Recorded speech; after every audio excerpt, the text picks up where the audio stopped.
तो महाराष्ट्र की राजनीति में उस वक्त हड़कंप देखने को मिला जब अचानक शरद पवार एनसीपी संस्थापक को अस्पताल भर्ती करवाना पड़ गया। बता दें आपको कि अजीत पवार की 13वीं के वक्त पर लोग शामिल हो रहे थे, कार्यक्रम आयोजित किया जा रहा था और उस दौरान अचानक खबर यह सामने आई कि शरद पवार जो हैं उनकी स्वास्थ्य स्थिति बिगड़ गई है, जिसके बाद आप देख सकते हैं इन तस्वीरों में कि कैसे आनन फानन में शरद पवार को पुणे के एक अस्पताल में भर्ती करवाया गया। शरद पवार को जो रिपोर्ट सामने आई शुरुआती, उसमें तेज बुखार और सीने में दर्द बताया गया। इसके साथ साथ उन्हें खांसी और बलगम जैसी समस्याओं का भी सामना करना पड़ रहा है। डॉक्टरों की टीम ने इस बात का खुलासा किया, सीने में दर्द के चलते अचानक उनकी तबीयत खराब हो गई थी। ये जानकारी जो है निकलकर सामने आई। दरअसल बता दें आपको कि बारामती में पूरा परिवार एकत्रित हो रहा था। अजीत पवार की 13वीं को संपन्न करवाया जाना था, लेकिन शरद पवार की अचानक तबीयत बिगड़ने से परिवार के सदस्यों में हड़कंप देखने को मिला।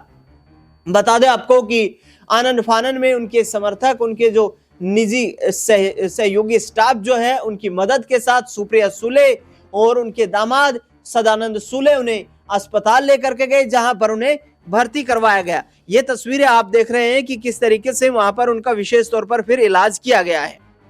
एनसीपी शरद पवार पार्टी के प्रमुख शरद पवार की तबीयत बिगड़ गई है और जिसके बाद उन्हें पुणे के अस्पताल में भर्ती करवाया गया। सुप्रिया सुले और प्रतिभा पवार भी उनके साथ मौजूद हैं। दरअसल बता दें आपको कि ये जिस तरीके की जानकारी सामने आई, जिसने महाराष्ट्र की राजनीति में एक बार फिर से सियासी हड़कंप मचा दिया। शरद पवार को अचानक तबीयत बिगड़ने के बाद अस्पताल भर्ती करवाया गया। शरद पवार को बुखार और गले में इन्फेक्शन की शिकायत है, जिसके बाद उन्हें पुणे के रूबी अस्पताल में भर्ती करवाया गया। इससे पहले खबर आई थी कि जुकाम, खांसी व सांस लेने की शिकायत के चलते शरद पवार बारामती से पुणे के लिए रवाना हुए हैं। सुप्रिया सुले और प्रतिभा पवार भी उनके साथ मौजूद हैं।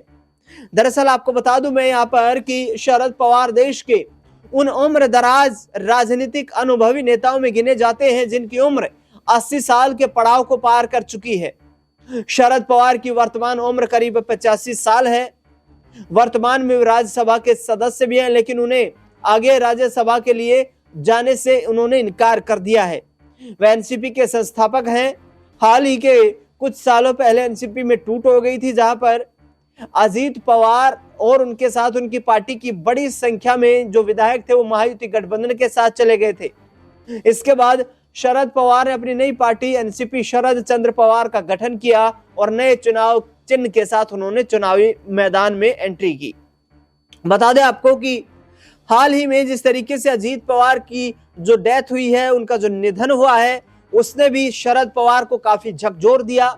खबरें सामने आ रही थी कि राजनीतिक तौर पर अजीत पवार को एनसीपी की कमान सौंपने जा रहे थे शरद पवार, लेकिन 28 जनवरी को शरद पवार के भतीजे महाराष्ट्र के पूर्व उप मुख्यमंत्री एनसीपी प्रमुख अजीत पवार की विमान हादसे में ही मौत हो गई थी। अजीत पवार चुनाव प्रचार के लिए मुंबई से बारामती के लिए रवाना हुए थे। हालांकि बारामती एयरपोर्ट के पास उनका विमान क्रैश हो गया।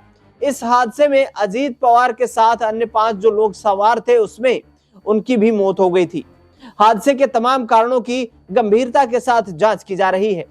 ये तस्वीर आप देख रहे हैं, ये उस वक्त की तस्वीर है जब अजीत पवार के उस 13वीं के कार्यक्रम में शामिल होने से पहले शरद पवार निकलने के लिए तैयारी कर रहे थे, लेकिन अचानक उनकी तबीयत बिगड़ी और उसके बाद उन्हें पुणे के अस्पताल में भर्ती करवाया गया।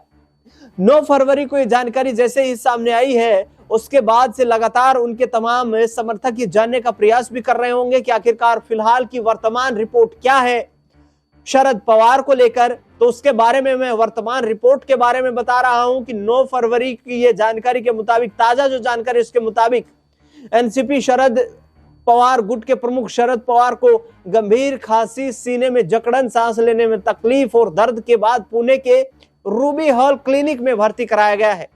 डॉक्टरों की एक टीम उनकी लगातार निगरानी कर रही है और उनकी हालत फिलहाल पहले से स्थिर बताई जा रही है। उनके स्वास्थ्य को लेकर किसी भी प्रकार की यहां पर जल्दबाजी या जोखिम दिखाने का प्रयास डॉक्टरों की टीम नहीं कर रही है। विस्तृत जांच की जा रही है। बता दें आपको कि बारामती में उनका इलाज चल रहा था, जिसके तुरंत बाद उन्हें जब ज्यादा समस्या का सामना करना पड़ा तो पुणे के रूबी हॉल क्लिनिक में स्थानांतरित उन्हें कर दिया गया, ट्रांसफर वहां से किया गया और वहां उन्हें विशेषज्ञों की देखरेख में उपचार दिया जा रहा है। उन्हें लगातार खांसी और सांस लेने में तकलीफ हो रही थी, जिसके चलते डॉक्टरों ने भी उनकी उम्र के कारण यहाँ पर गंभीरता से देखा और डॉक्टरों का भी ये मानना है कि उम्र जो कि करीब 85 साल शरद पवार की हो चुकी है, जिसके चलते ये बीमारी जो है वो और भी गंभीर रूप लेती हुई नजर आई।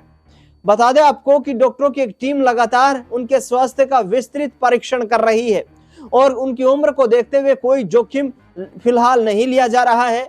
उपस्थित परिजन, उनमें सुप्रिया सूले, उनकी पत्नी प्रतिभा पवार, इसके साथ साथ बता दें आपको कि सदानंद सूले जो कि शरद पवार के दामाद हैं, वो भी वहां पर मौजूद हैं। पार्टी के कई सैकड़ों कार्यकर्ता, उनके नजदीक करीबी राजनीतिक लोग भी उनका हालचाल जानने के लिए पुणे के उस अस्पताल में मौजूद हैं। 85 वर्षीय अजीत शरद पवार की तबीयत खराब होने के कारण उनकी सभी तत्काल यात्राएं और कार्यक्रम रद्द कर दिए गए हैं। जब तक उनका पूर्ण उपचार नहीं हो जाता है, शरद पवार जो है वो राजनीतिक तौर पर किसी भी कार्यक्रम में हिस्सा नहीं लेंगे। उनकी तमाम जो सभाएं थी उनको भी कैंसिल कर दिया गया है। बता दें आपको कि शरद पवार ये रणनीति भी बना रहे थे, जिस तरीके से करीब एक सप्ताह पहले उन्होंने ये जानकारी दी थी कि वो अजीत पवार को पार्टी की कमान सौंपने की तैयारी कर रहे थे। महाराष्ट्र की जिम्मेदारी अजीत पवार को सौंपी जा सकती थी, दिल्ली में सुप्रिया सूले उनकी पार्टी का नेतृत्व करती, लेकिन जिस तरीके से विमान हादसे में अजीत पवार का निधन हुआ और संभावित 12 फरवरी को जो एनसीपी दोनों गुटों का विलय होना था, उस पर भी विराम लग गया। सुनेत्रा पवार जो कि अजीत पवार की पत्नी है, उन्होंने अजीत पवार की जगह उनकी जिम्मेदारी को संभाला है। महाराष्ट्र में डिप्टी चीफ मिनिस्टर की जिम्मेदारी सुनेत्रा पवार को सौंपी गई है।